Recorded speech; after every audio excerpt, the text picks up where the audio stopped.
بلکہ اس نبی کی آل میں سے ہیں کہ جس نبی کے لیے اللہ رب العزت نے اس پوری کائنات کو حل کیا۔ اور صرف یہی نہیں بلکہ حضرت امام جعفر صادق اہل بیت میں سے ہیں، اس اہل بیت میں سے کہ جس اہل بیت کے بارے میں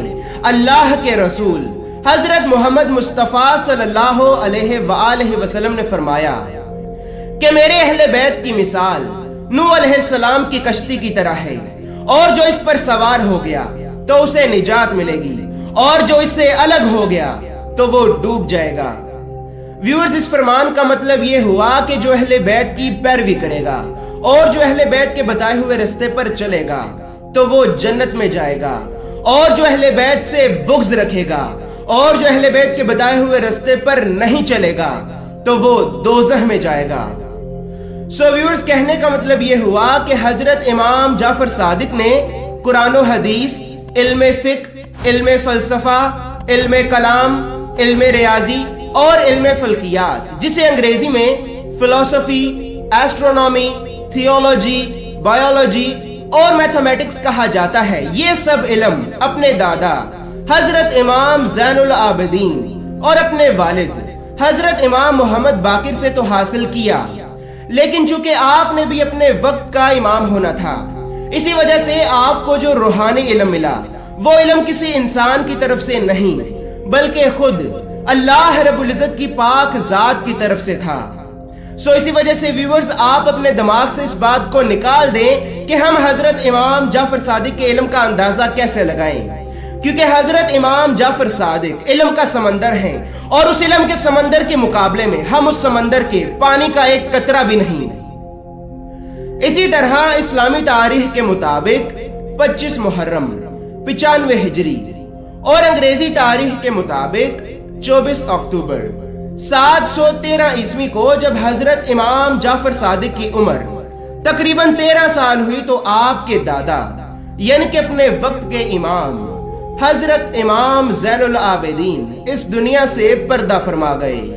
اسی طرح وقت گزرتا رہا،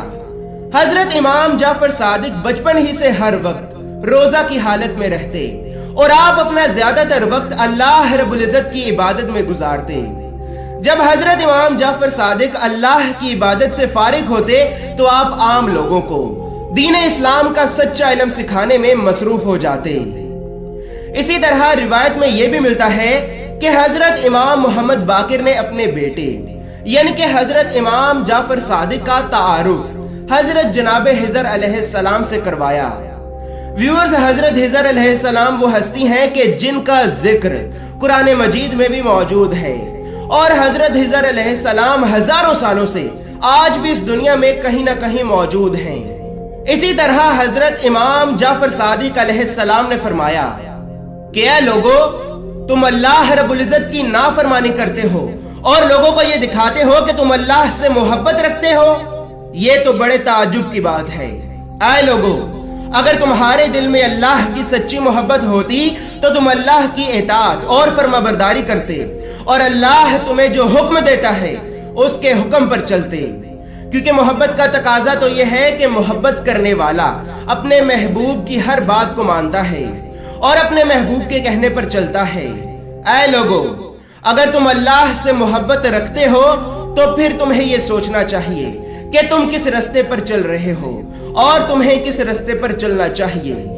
اسی طرح حضرت امام جعفر صادق کے شاگردوں یعنی کہ امام شافعی، حسن بن صالح، عمر بن دینار، امام احمد بن حنبل، امام مالک ابن انس اور اس کے علاوہ آپ کے ہزاروں شاگردوں سے یہ روایت لی گئی ہے کہ آپ کے شاگرد فرماتے ہیں کہ ہم نے آج تک اللہ رب العزت کی عبادت اور علم و معرفت میں حضرت امام جعفر صادق علیہ السلام سے بڑھ کر اور کسی کو نہیں دیکھا۔ اسی طرح اسلامی تاریخ کے مطابق 7 ذوالحجہ 117 ہجری اور انگریزی تاریخ کے مطابق 1 فیبروری 733 عیسوی کو جب حضرت امام جعفر صادق کی عمر تقریباً 31 سال ہوئی تو آپ کے والد حضرت امام محمد باقر علیہ السلام اس دنیا سے پردہ فرما گئے۔ جب حضرت امام محمد باقر کا وقت آخر قریب آیا تو اس وقت آپ کے سب بیٹے آپ کے پاس تھے، لیکن آپ نے حضرت امام جعفر صادق کو اپنے پاس بلوایا اور پھر فرمایا کہ امامت اللہ رب العزت کی طرف سے ہمارے لیے ایک ایسا عہدہ ہے کہ جو پہلے سے ہی ہمارے لیے طے شدہ امر ہے، اور میرے بعد میرا فرزند جعفر ہی حجت خدا ہے۔ اے لوگو، یہ امر الہی ہے اور یہ امر پہلے سے ہی طے شدہ ہے کہ میرے بعد میرے سارے بیٹوں میں سے جعفر ہی امام ہوگا۔ اسی طرح حضرت امام محمد باقر نے حضرت امام جعفر صادق کو کچھ وصیت کی اور پھر اپنا وصی و جانشین مقرر کر دیا۔ اسی طرح وقت گزرتا رہا اور اس وقت کے بڑے بڑے علماء، تابعی اور تبع تابعین حضرت امام جعفر صادق کی علم و معرفت کو دے کر آپ کی بیعت کرنے لگے اور آپ سے اللہ رب العزت کے سچے دین کا سچا علم حاصل کرنے لگے۔ ایک مرتبہ ایک شخص حضرت امام جعفر صادق کی خدمت میں حاضر ہوا اور نہایت ہی ادب اور احترام سے کہنے لگا کہ اے وقت کے امام، میری بیوی مجھ سے ہمیشہ بد اخلاقی سے بات کرتی ہے، اسے مجھ سے بات کرنے کی ذرا بھی تمیز نہیں اور وہ مجھ سے ذرا بھی پیار نہیں کرتی، حالانکہ میں اسے ہمیشہ خوش رکھتا ہوں۔ تو حضرت امام جعفر صادق نے فرمایا کہ اے شخص، جاؤ اور جا کر اپنی بیوی کو میرے پاس لے آؤ۔ اس کے بعد جب وہ شخص اپنی بیوی کو لے کر حضرت امام جعفر صادق کی خدمت میں حاضر ہوا تو حضرت امام جعفر صادق نے اس شخص کی بیوی سے پوچھا کہ اے عورت، تم اپنے شوہر کو کیوں ستاتی ہو؟ تو وہ عورت حضرت امام جعفر صادق کے سامنے ہی اپنے شوہر سے بد اخلاقی اور بدتمیزی سے بات کرنے لگی اور اس کی بے عزتی کرنے لگی۔ یہ سب دیکھ کر حضرت امام جعفر صادق نے اس عورت سے فرمایا کہ اے عورت، اگر تم اپنے شوہر سے اسی طرح بد اخلاقی اور بدتمیزی سے سلوک کرتی رہی تو پھر تمہارے پاس صرف 3 دن ہیں اور 3 دن کے بعد تم اس دنیا میں زندہ نہ رہو گی۔ یہ بات سن کر وہ عورت یہ سمجھنے لگی کہ حضرت امام جعفر صادق مجھ سے کوئی مذاق کر رہے ہیں اور کہنے لگی، ہاں میں تو یہی چاہتی ہوں کہ میں کبھی بھی اپنے اس منحوس شوہر کی صورت نہ دیکھوں۔ تو حضرت امام جعفر صادق نے اس شخص سے فرمایا کہ اے شخص، اپنی اس بیوی کو اپنے گھر لے جاؤ، اب اس کے پاس صرف 3 دن ہیں اور تیسرے دن کے بعد اب یہ اس دنیا میں زندہ نہ رہے گی۔ اس کے بعد جب 3 دن گزر گئے تو وہ شخص آپ کی خدمت میں حاضر ہوا تو حضرت امام جعفر صادق نے اسے اس کی بیوی کے بارے میں پوچھا تو وہ شخص کہنے لگا کہ اے وقت کے امام، میں ابھی اپنی بیوی کو دفنا کے آ رہا ہوں۔ ویورز، اس بات سے ہمیں یہ سبق ملتا ہے کہ ضروری نہیں کہ ہمیشہ بیوی ہی بد اخلاق ہو، بلکہ شوہر بھی بد اخلاق ہو سکتا ہے، لیکن جب دونوں نے ایک دوسرے کو شادی کے لیے قبول کر لیا ہے تو پھر انہیں ہمیشہ پیار اور محبت سے رہنا چاہیے، ورنہ ان معاملات میں اللہ رب العزت کا عذاب بھی نازل ہو سکتا ہے۔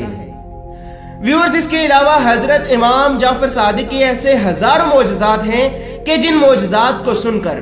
اور جن پر عمل کر کے میں اور آپ ہم سب اپنی اپنی زندگیاں بدل سکتے ہیں۔ یہ سارے معجزات تو میں اس ایک ویڈیو میں نہیں بیان کر سکتا، لیکن انشاءاللہ میں بہت جلد حضرت امام جعفر صادق کے ان معجزات کو بیان کرنے کی پوری کوشش کروں گا کہ جن معجزات کے بارے میں شاید آپ نے پہلے کبھی سنا تک نہ ہوگا۔ ویورز، سچ بات تو یہ ہے کہ میں اپنے آپ کو اس قابل ہی نہیں سمجھتا کہ میں حضرت امام جعفر صادق کی سیرت کو بیان کر سکوں، اور ویورز، میں نے اپنے ناقص علم کی بنیاد پر ابھی تک جو کچھ بھی بیان کیا ہے یہ کچھ بھی نہیں، بلکہ حضرت امام جعفر صادق علیہ السلام کی سیرت میرے اس بیان کردہ بیان سے بھی ہزاروں گنا زیادہ بلند اور افضل ہے۔ اسی طرح حضرت امام جعفر صادق نے اپنی ساری زندگی عام لوگوں کو دین اسلام کا سچا علم سکھانے میں گزار دی۔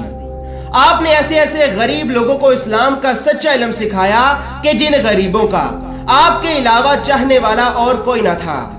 اور پھر دنیا نے دیکھا کہ وہی غریب جنہیں حضرت امام جعفر صادق نے علم سکھایا وہ دنیا کے لاکھوں کروڑوں لوگوں کو دین کا علم سکھا رہے ہیں۔ اسی طرح جب حضرت امام جعفر صادق کو انگوروں میں زہر ملا کر دیا گیا تو اس زہر کی وجہ سے آپ کا وقت آخر قریب آ گیا۔ جب آپ کا وقت آخر قریب آیا تو اس وقت آپ نے اپنے بیٹے حضرت امام موسیٰ کاظم کو اپنے پاس بلایا اور پھر لوگوں کے سامنے آپ نے اپنے بیٹے حضرت امام موسیٰ کاظم کو وصیت کی اور پھر اپنا وسیع جانشین مقرر کر دیا تاکہ لوگوں کو یہ پتا چلے کہ میرے بعد وقت کا امام میرا بیٹا موسیٰ کاظم ہوگا۔ اسی طرح اسلامی تاریخ کے مطابق 25 شوال 148 ہجری اور انگریزی تاریخ کے مطابق 18 دسمبر 765 عیسوی کو تقریباً 65 سال کی عمر میں سعودی عربیہ کے شہر جس کا نام مدینہ ہے میں آپ اس دنیا سے پردہ فرما گئے۔ آپ کا دور امامت تقریباً 34 سال تک رہا